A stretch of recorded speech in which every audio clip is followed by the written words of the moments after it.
You should have gone for the head. So a lot of you guys have been asking me to make a video about Thanos from the Marvel Cinematic Universe as part of our video series about villains who were right. And we're gonna do that here because it makes sense, right? Thanos is like the most compelling and philosophically complex villain in the history of the Marvel Cinematic Universe. But we're gonna do something a little bit different here. Yes, we're going to use moral philosophical principles, but we're also going to use the American legal system to also argue why Thanos' desire to eliminate half of all life in the universe to save it from itself is actually right.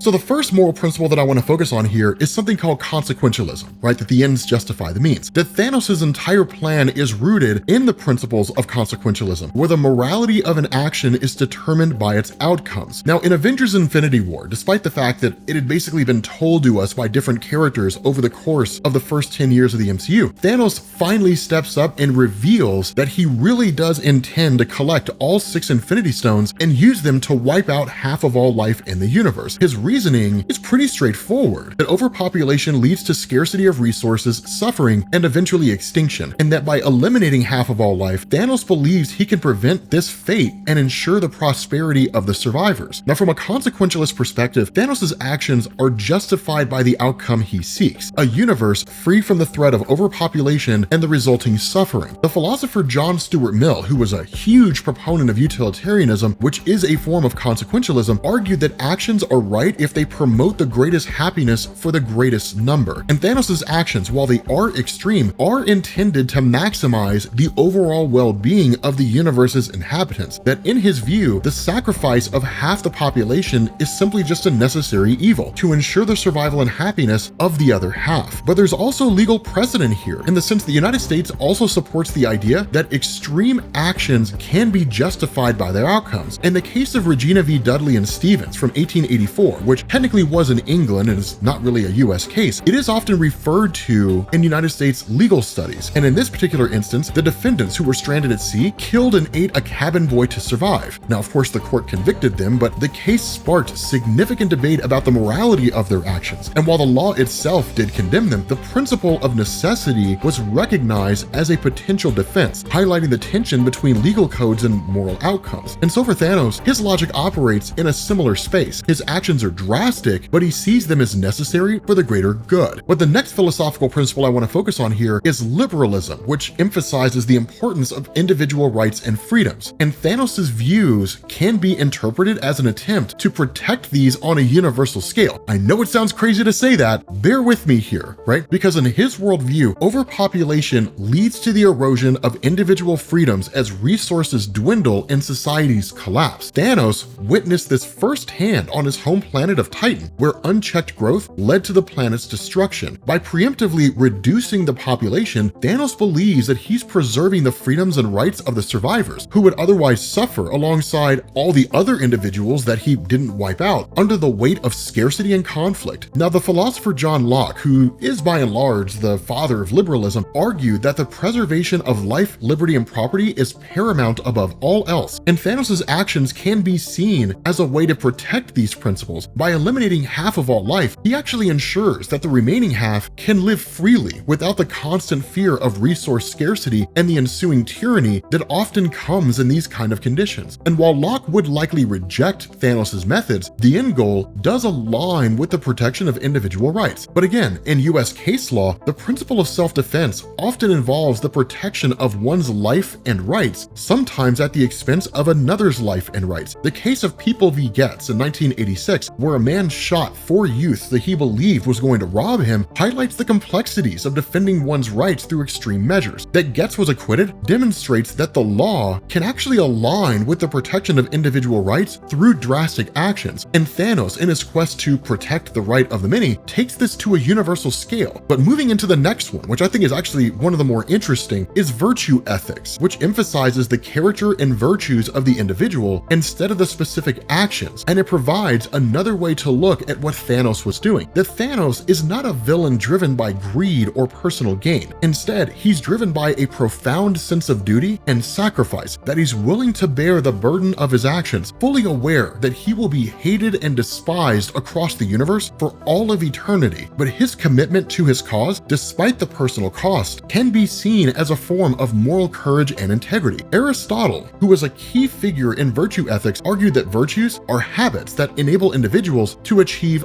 flourishing. And Thanos believes that his actions, however brutal they may be, are necessary to achieve a balanced and flourishing universe. That his willingness to sacrifice even those that he loves, most notably his daughter Gamora, demonstrates his commitment to what he perceives as the greatest good. And in this light, Thanos embodies the virtues of courage, temperance, and a form of justice, albeit a harsh one. Now, when I say temperance, I also need to specify here, we're talking about his approach to his mission. He was very intemperate in terms of how he was just like manhandling the Avengers.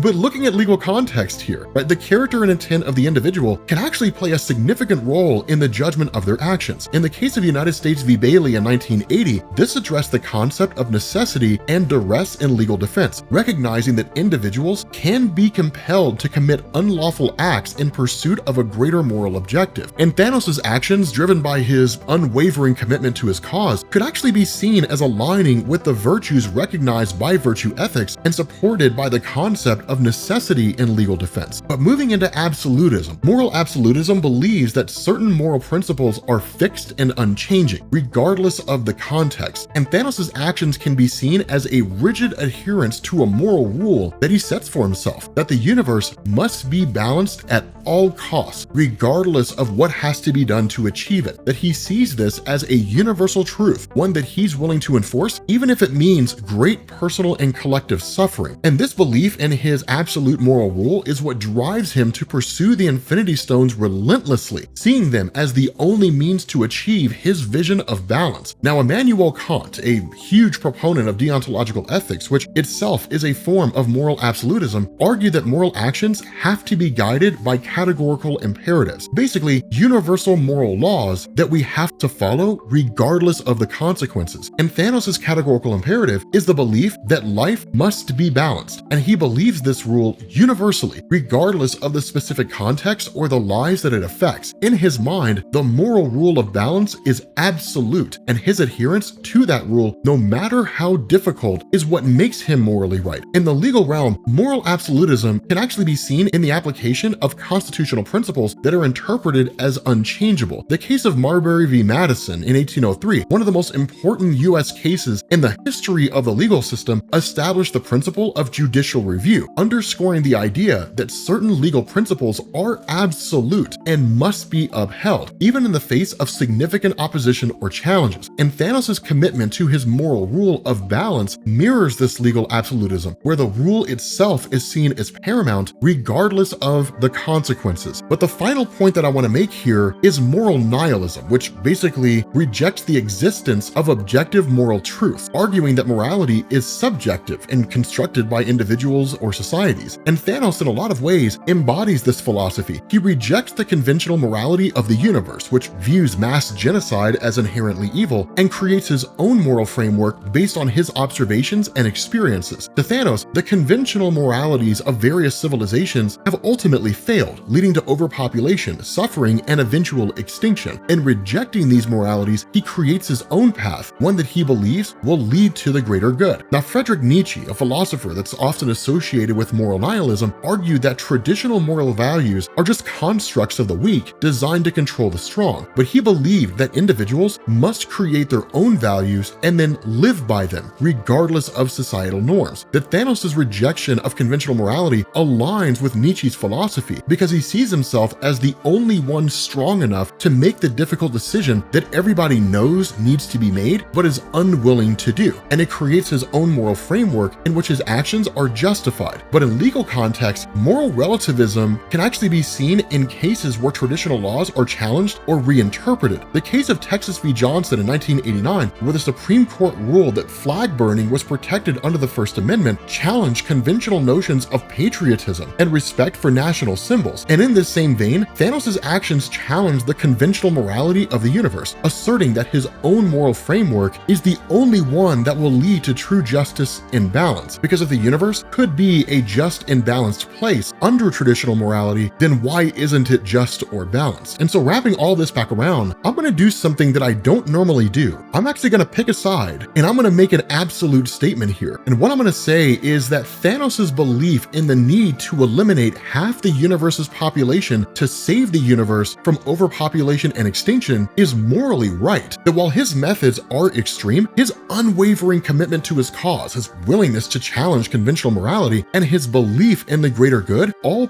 point to a moral justification for his actions. And that in the end, Thanos' pursuit of balance, while it is extreme and it is tragic, is morally defensible because it was the only way to protect the universe from itself. But with that being said, guys, we're going to bring this video to an end. Let me know what you think down in the comments section. Hopefully you enjoyed this video. If you did, drop a like, and I will catch you all later. Peace.